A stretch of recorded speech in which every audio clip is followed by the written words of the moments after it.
ముఖ్యమంత్రి చంద్రబాబుపై అనుచిత వ్యాఖ్యలు చేశారన్న ఫిర్యాదుతో గుంటూరు పోలీసులు వైసీపీ నేత అంబటి రాంబాబును అరెస్టు చేశారు. అరెస్టు సమయంలో ఎలాంటి అవాంఛనీయ ఘటనలు జరగకుండా పోలీసులు భారీ భద్రతా ఏర్పాట్లు చేశారు. తనపై దాడులు జరగడం వల్లే ఆవేశంలో మాటలు దొర్లాయని ఆయన వివరణ ఇచ్చినప్పటికీ పోలీసులు కేసు నమోదు చేసి భారీ బందోబస్తు మధ్య అదుపులోకి తీసుకున్నారు.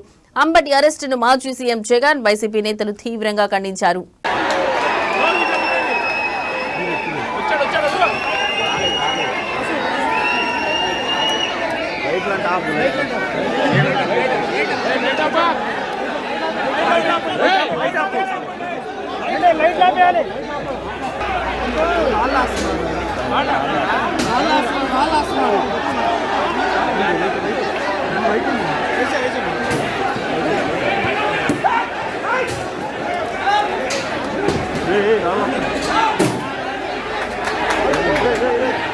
చూడండి రాళ్ళొస్తున్నాయి.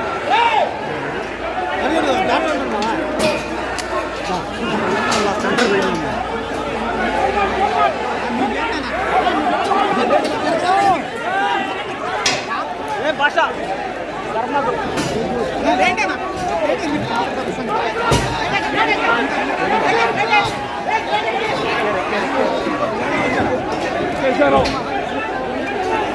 లైట్ ఉంది చూడు, లైట్ ఎవరితో లైట్ ఎవరితో లైట్ ఉంది అక్కడ అందులో చూడు, దాంట్లో లైట్ ఉంది ఎవరితో దాంట్లో